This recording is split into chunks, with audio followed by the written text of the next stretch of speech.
Assalamualaikum warahmatullahi wabarakatuh. Para pemirsa TVRI Sulawesi Tengah, kembali di layar kaca Anda hadir program Mutiara Hikmah yang terus akan mengupas materi setiap tayangannya, yang tentunya materi yang sangat menarik yang seputaran Islam dan juga akan tentunya menambah khazanah keislaman kita. Dan pada kesempatan kali ini saya tidak sendirian. Pemirsa, saya ditemani oleh ibu-ibu Majelis Taklim Lamahu Kota Palu. Saya coba menyapa dulu ibu-ibu Majelis Taklim. Assalamualaikum warahmatullahi wabarakatuh, ibu-ibu. Waalaikumsalam warahmatullahi wabarakatuh. Sehat ibu? Alhamdulillah. Masya Allah, ini bajunya seragamnya bagus-bagus semua, cantik-cantik. Jilbabnya udah lunas semua. Alhamdulillah ya. Ibu-ibu, alhamdulillah di studio kali ini kita nanti akan membahas materi yang tentunya sangat identik dengan bulan Zulhijjah, yakni kita akan bahas tema tentang haji, sejarah, dan hikmah. Nah, tentunya sebelum saya panggil narasumber kita, kami membuka line telepon bagi pemirsa yang ada di rumah yang ingin berinteraksi dengan narasumber kita. Anda bisa menghubungi kami di line telepon 0811 414 452 414 atau di 0817 452 414. Dan pemirsa, kali ini kita kedatangan narasumber yang merupakan lulusan Al-Azhar Kairo Mesir, jurusan Sejarah dan Peradaban Islam. Memang sangat relate tentunya yang akan membahas materi kali ini seputar sejarah haji maupun Ka'bah yang tentunya memang orang-orang yang expert di bidangnya. Langsung saja saya akan panggil sahabat saya Ustadz Muhammad Iqbal Nurul Awal LC. Masya Allah, Assalamualaikum warahmatullahi wabarakatuh, Ustadz. Waalaikumsalam warahmatullahi wabarakatuh. Alhamdulillah, selamat datang di TVRI Sulawesi Tengah, Ustadz. Aktivitas gimana Ustadz hari ini? Sekarang lagi sibuk urus bengkel sama kakak, sekaligus juga bawa kajian-kajian kecil biasanya. Masya Allah. Ini beliau baru saja menyelesaikan studi S1 Ustadz ya? Iya. Itu fakultas apa? Fakultas Sejarah dan Peradaban. Sejarah dan Peradaban, memang sangat tentunya cocok dengan materi kita hari ini terkait dengan haji, sejarah, dan kemudian hikmahnya. Ustadz, kita ngobrol lagi, silahkan dulu Ustadz, Iya. sebelum kita bahas materi. Dan di studio telah hadir juga ibu-ibu Majelis Taklim dari Persatuan. Ini Lamahu Kota Palu, Ustadz. Nanti juga kita akan terhubung dengan pemirsa yang akan bertanya terkait dengan materi kita pada kesempatan kali ini. Ustadz, sebelum Ustadz memberikan pengantar, ini kalau memang kita bicara bulan Zulhijjah, selain identik dengan ibadah kurban, pasti tentu identik dengan pelaksanaan ibadah haji. Nah, tapi ada yang mungkin kadang orang lupa membahas bahwa salah satu rukun haji adalah tawaf. Kita mengelilingi Ka'bah. Nah, mungkin banyak di antara kita yang belum memahami sejarah berdirinya Ka'bah itu sendiri loh Ustadz. Karena mungkin hanya kita tahunya, oh Ka'bah itu bentuknya segi empat. Tapi kita nggak tahu apakah dari sejarah Nabi Adam itu sudah telah ada Ka'bah, atau mungkin hanya memang di zaman Nabi Ibrahim alaihissalam. Nah, boleh Ustadz silakan pengantar. Bismillahirrahmanirrahim. Assalamualaikum warahmatullahi wabarakatuh. Alhamdulillahi rabbil alamin. Allahumma salli ala sayyidina Muhammad. Rabbi shrah li sadri wa yassir li amri wahlul 'uqdatan min lisani yafqahu qawli. Segala puji, segala syukur kita panjatkan kehadirat Allah Subhanahu wa taala, dan tak lupa kita iringi salawat kepada Nabiullah Muhammad sallallahu alaihi wasallam yang telah membawa kita dari zaman jahiliyah, zaman di mana Latta dan juga Uzza dan juga Hubal disembah di sekeliling Ka'bah, di mana pada masa penaklukan Mekah beliau menghancurkan segala berhala dan sesembahan kaum kafir Quraisy dan menggantinya kepada penyembahan Allah yang Maha Esa. Dan juga ibu-ibu sekalian Majelis Taklim, selamat datang di acara ini Bapak Ibu sekalian. Saya ini cantik-cantik bajunya Bu, gemerlap-gemerlap, malah silau saya dari sini. Nah, alhamdulillah saya diberikan kepercayaan untuk membawakan tema haji, sejarah, dan juga hikmah. Nah, sebelum saya menjawab pertanyaan Ustadz tadi, saya perlu menjelaskan dulu tentang makna daripada haji itu sendiri apa. Nah, adapun makna daripada haji itu sendiri adalah al-hajju lughatan. Secara bahasa, makna daripada haji ini adalah al-qasdu atau berkeinginan. Adapun secara bahasa, menurut Syekh Al-Imam Syekhul Bajuri yang merupakan salah satu mantan dari Syekhul Azhar, pemimpin Al-Azhar, beliau mengatakan dalam kitabnya Hasyiatul Bajuri ala Syarhil Allama Abi Qasim Al-Ghazzi ala Matni Abi Syuja', beliau mengatakan al-hajju syar'an huwa an-nusuku alladhi huwa niyah wat-tawafu was-sa'yu wal-wukuf bi'arafah wal-halku wa tartibul mu'azzam.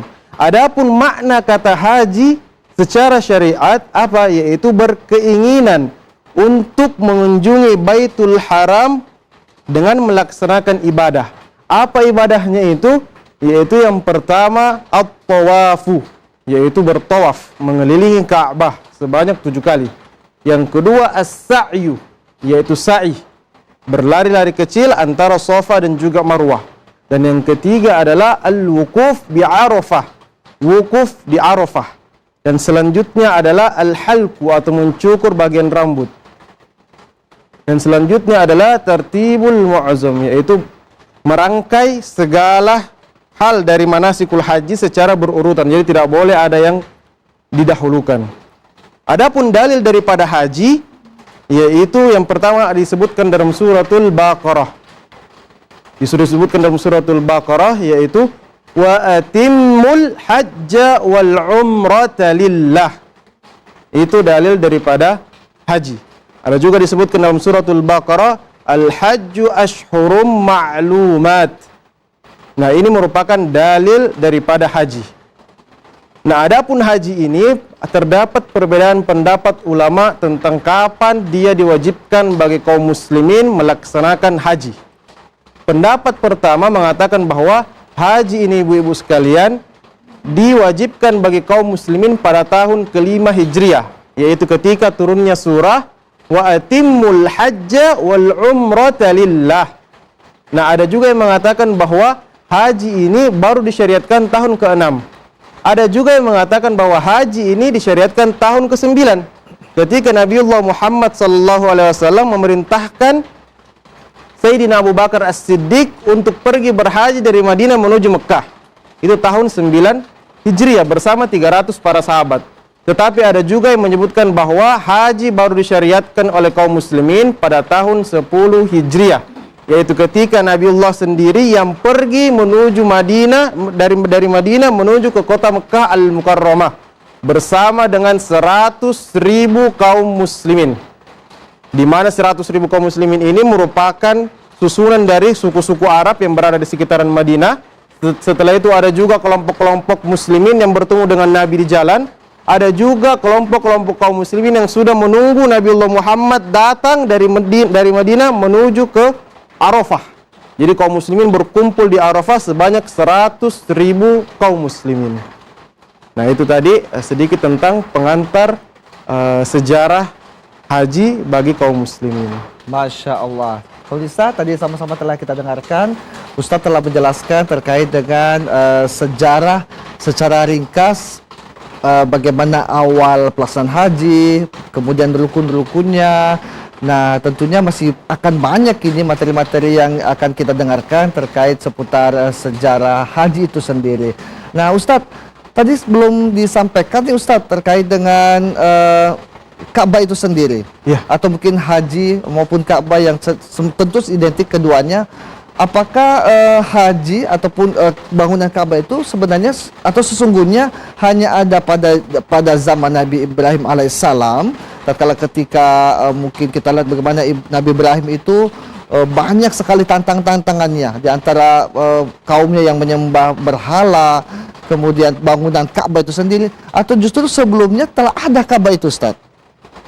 Nah, adapun masalah pendirian Ka'bah itu sendiri, ibu-ibu sekalian, dikatakan bahwa Ka'bah ini selaras dengan Baitul Ma'mur. Jadi ada bangunan di atas langit, ibu-ibu sekalian, namanya Baitul Ma'mur. Nah, Baitul Ma'mur ini merupakan bangunan yang dikelilingi oleh malaikat sebanyak 7 kali. Kenapa malaikat mengelilingi bangunan ini sebanyak 7 kali? Jawabannya adalah di dalam Al-Quran surah Al-Baqarah. Ketika Allah hendak menciptakan manusia sebagai khalifah di bumi. Inni ja'ilun fil ardi khalifah. Allah ini mengatakan kepada malaikat bahwa Allah hendak menciptakan manusia agar menjadi khalifah di bumi. Sedangkan malaikat menjawab, qalu ataj'alu fiha man yufsidu fiha wa yasfikud dima. Ya Allah, Engkau menciptakan manusia, sedangkan mereka akan menumpahkan darah, merosak di bumi.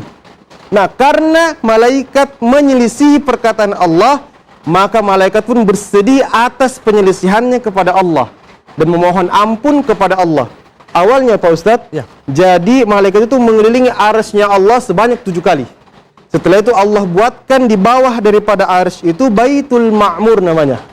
Setelah itu malaikat itu saling mengelilingi Ka'bah, sekaligus diiringi dengan beristighfar memohon ampun kepada Allah sebanyak 7 kali. Nah, setelah itu Allah memerintahkan para malaikat untuk turun ke bumi mendirikan Ka'bah tepat di mana kita bertawaf saat ini. Dibangunkan Ka'bah 1000 tahun sebelum Adam alaihissalam diciptakan. Nah, itu tadi tentang sejarah Ka'bah. Jadi dikatakan bahwa orang yang pertama kali berhaji di bumi adalah Nabiullah Adam alaihissalam. Adam alaihissalam. Masya Allah. Bahkan mungkin di antara kita baru ada yang mendengar ya, ibu-ibu, bahwa ternyata Nabi Adam telah terlebih dahulu melaksanakan haji seperti itu. Dan mungkin juga tentu punya alasan tersendiri bagi kita, kenapa sih harus ke tanah suci gitu Bu ya? Atau ibu-ibu ada yang sudah ke tanah suci? Ada yang mungkin pengen sekali ke tanah suci saat ini? Ada Bu ya, insya Allah sama-sama nanti kita akan melihat bagaimana bangunan Ka'bah itu sendiri dan keajaiban yang terjadi di dalamnya. Nah, Ustaz mungkin ada tambahan lagi materi selanjutnya, penjelasan berikutnya? Nah, adapun Ka'bah ini setelah didirikan oleh Adam alaihissalam, maka manusia pun belum menjadikan Ka'bah sebagai tempat untuk ibadahnya. Tetapi sudah disebutkan dalam Al-Quran bahwa inna awwala baitin wudi'a lin-nasi lalladzi bi Bakkah mubarakah, bahwa rumah pertama, rumah ibadah pertama yang didirikan di bumi di Bakkah mubarakah, ada di Bakkah atau Makkah. Nah, setelah seiring berjalannya waktu, Ka'bah ini kehilangan eksistensi bangunannya. Jadi bangunan bukan secara keagamaan, tapi bangunannya hilang setelah didirikan oleh malaikat. Nah, nanti setelah itu Nabiullah Ibrahim alaihissalam datang dari wilayah Palestina menuju ke wilayah Hijaz atau ke wilayah Mekah untuk mengunjungi anaknya. Jadi kalau kita tarik sedikit Ustadz, bahwa Nabiullah Ibrahim alaihissalam ini membawa Sayyidah Hajar dan juga Sayyidina Ismail menuju ke Hijaz, menuju ke wilayah Hijaz, dibawa ke wilayah Mekah yang tidak ada satupun pohon yang tumbuh di sana. Setelah itu dibawa ke sana atas perintah Allah. Nabiullah Ibrahim membalikkan badannya tanpa melihat lagi anak sama istrinya. Setelah itu Hajar ini berkata, wahai Ibrahim, kenapa engkau tinggalkan kami, wahai Ibrahim? Nabiullah Ibrahim tidak membalikkan badannya, Ustaz. Dipanggil lagi, wahai Ibrahim, kenapa kamu tinggalkan kami, wahai Ibrahim? Nabiullah Ibrahim tidak balikkan lagi badannya.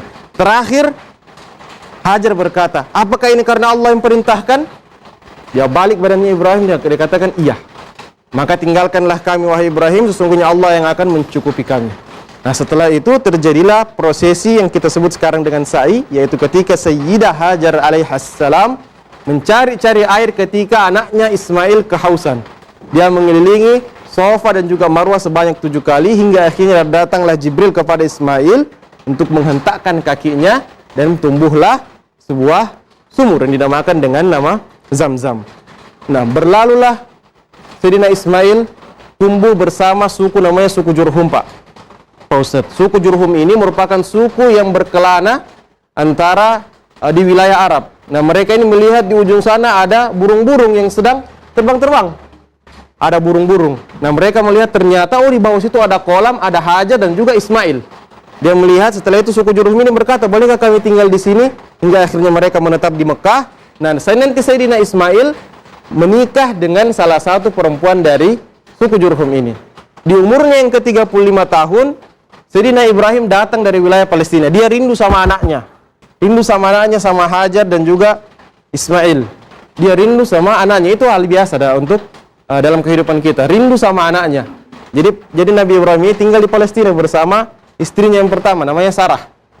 Dia pergi, Nabiullah Ibrahim pergi ke wilayah Mekah. Setelah itu Ibrahim bertemu dengan Sayyidina Ismail alaihissalam. Nah, Sayyidina Ismail itu ketika dia diketemui oleh Nabiullah Ibrahim, beliau ini sedang mengasah atau sedang memperbaiki panahnya, Nabi Ismail ini.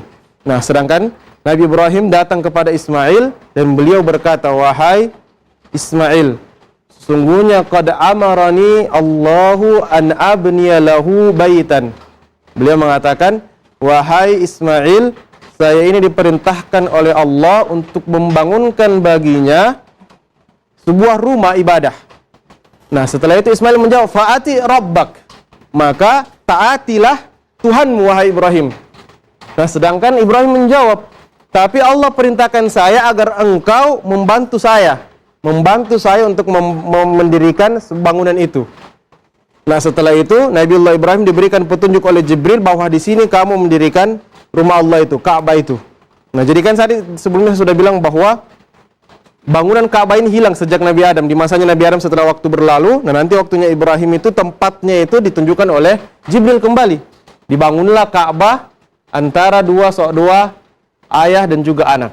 Ini dikisahkan dalam Al-Qur'an. Wa idh yarfa'u Ibrahimul qawa'ida minal baiti wa Ismail Rabbana taqabbal minna innaka antas sami'ul alim. Allah mengatakan dalam Al-Qur'an, ingatlah ketika Ibrahim membangun pondasi-pondasi Ka'bah, rumah Allah, bersama Ismail.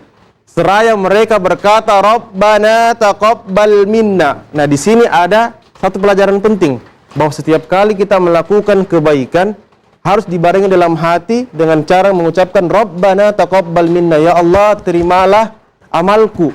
Atau yang sejenis dengan itu, ya Allah mudah-mudahan baik lagi yang kembali kepada saya, ya Allah. Atau sejenis dengan itu. Harus ada pengharapan kepada Allah, bukan pengharapan kepada manusia. Nah, setelah itu ayatnya berlanjut, innaka antas sami'ul alim. Kenapa? Kenapa kita harus berdoa, ya Allah mudah-mudahan baik kembali lagi? Karena Allah itu sami'ul alim. Sami'ul, dia maha mendengar. Meskipun ada ulat yang di dalam batu, Allah dengar zikirnya, Allah dengar suaranya. Alim, maha mengetahui, bahkan apa yang kita butuh ini yang cuma digumamkan dalam hati, Allah tahu apa isi hatinya kita. Nah, ini pelajaran yang diberikan kepada Nabiullah Ibrahim dan juga Ismail alaihissalam. Setelah itu dibangunlah Ka'bah. Nabiullah Ibrahim ini yang bertugas sebagai mengangkat batu. Dia menyusun pondasi-pondasi Ka'bah. Nah, Nabiullah Ismail yang cari-cari batu. Nah, tempatnya Nabiullah Ibrahim itu mendirikan Ka'bah itu namanya Maqam Ibrahim sekarang. Jadi kalau misalnya ada yang pernah umur ada Maqam Ibrahim itu yang dia seperti tiang kecil, di situ makamnya Ibrahim. Maqam Ibrahim, bukan makam kuburan, tapi Maqam Ibrahim, tempat berdirinya Ibrahim untuk mendirikan Ka'bah. Didirikanlah Ka'bah ini setinggi 9 hasta atau 7 meter. 7 meter Ka'bah ini dibangun oleh Sayyidina Ismail dan juga Nabiullah Ibrahim alaihis salam. Seketika Ka'bah dibangun, satu batu terakhir yang dibutuhkan oleh Nabiullah Ibrahim untuk membangun Ka'bah. Satu batu terakhir. Nabiullah Ibrahim bilang kepada Ismail, carikan saya batu. Dibawakan batu, Nabiullah Ibrahim tidak terima itu batunya. Nah, didatangi, setelah Nabi Ismail mencari batu, didatangi oleh bapaknya, tidak ada batu ini. Setelah itu tiba-tiba Nabiullah Ibrahim punya batu lagi di tangannya. Nah, dia bertanya kepada Ismail bertanya kepada bapaknya, batunya siapa ini? Ini batu apa ini? Bilang, ini saya didatangkan oleh seseorang. Atau bisa saja dibilang malaikat itu adalah malaikatul Jibril yang membawakan batu kepada Nabiullah Ibrahim. Diletakkanlah batu itu sebagai batuan terakhir di Ka'bah dan sekarang menjadi Hajar Aswad. Batu yang dulunya putih tapi sekarang dia menghitam karena dosa-dosanya manusia. Nah, itulah dibangunlah Ka'bah setinggi 7 meter. Dan bangunan Ka'bah dari masa Ibrahim sampai masanya Nabiullah Muhammad umur 35 tahun tidak pernah berubah. Hanya setinggi 7 meter saja. 9 hasta. 7 meter. Setelah itu di umurnya Nabi yang 35 tahun ini barulah direnovasi Ka'bah sebelum beliau diutus menjadi Nabi pada umurnya yang ke-40 tahun. Nah, di sini ada kisah penting bahwa sebelum Nabiullah Muhammad ini lahir, bahwa keluarganya Nabi Muhammad ini ada namanya Qusay bin Kilab.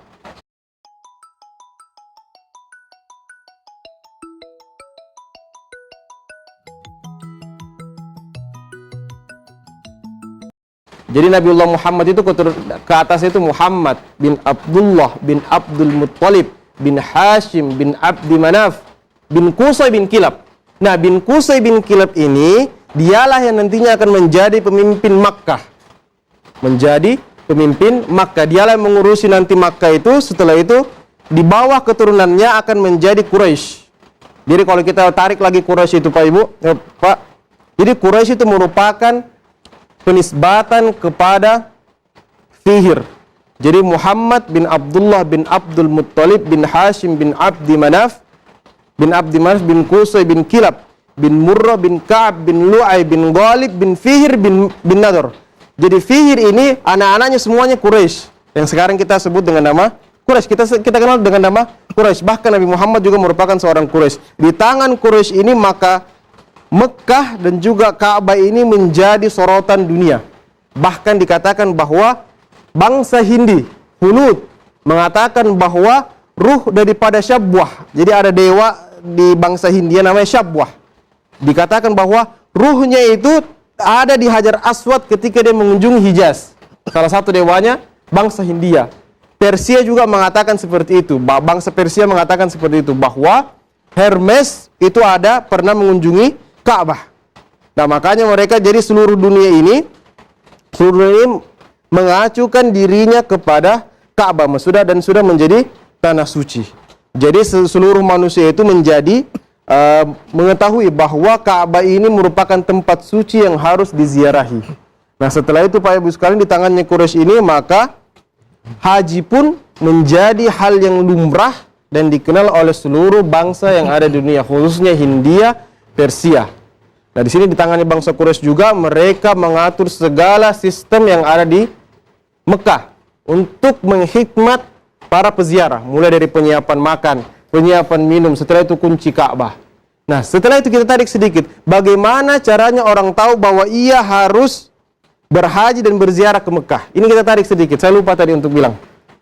Jadi ketika Nabiullah Ibrahim alaihissalam selesai mendirikan Ka'bah, Allah berkata dan memerintahkan Ibrahim. Ini diceritakan di Al-Quran.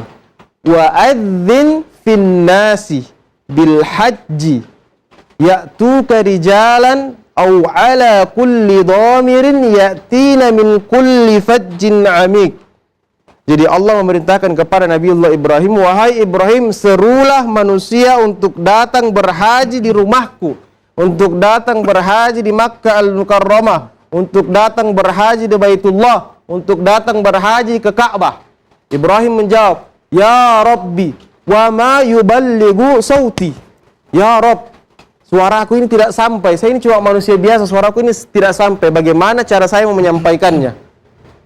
Maka Allah mengatakan, adzin fa inni alaikal balag. Serulah wahai Ibrahim, aku yang menyampaikannya. Aku yang menyampaikannya. Nah, setelah itu Nabiullah Ibrahim mengatakan, ayyuhan nas kutiba alaikumul hajj. Wahai manusia, bukan ya ayyuhalladzina amanu, bukan wahai orang-orang yang beriman, bukan wahai orang-orang muslim, bukan. Ya ayyuhan nas, wahai manusia, kutiba alaikumul hajj, diwajibkan bagi kamu haji.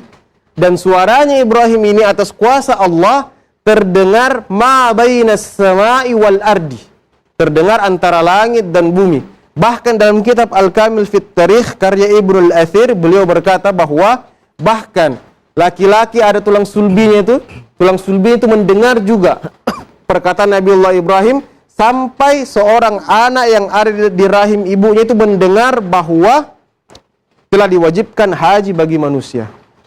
Baik, Ustadz Muhammad Iqbal Nurul Awal LC telah menyampaikan tadi sejarah Ka'bah mulai dari pembangunan dari malaikat, kemudian di masa kemudian Nabi Adam sampai dengan Nabi Ibrahim alaihissalam, semua lengkap disampaikan, bahkan berdasarkan dalil hadis maupun ayat Al-Quran yang memerintahkan untuk haji itu sendiri. Nah, saya mengundang kepada pemirsa yang ingin berinteraktif, bertanya kepada Ustadz. Anda bisa menghubungi kami di line telepon 0811 414 452 414 terkait dengan tema kita hari ini, haji, sejarah dan hikmah. Dan juga saya berikan kesempatan kepada ibu-ibu yang mungkin ingin bertanya atau penasaran dengan materi hari ini. Silakan ibu-ibu, perkenalkan namanya. Tafadhol.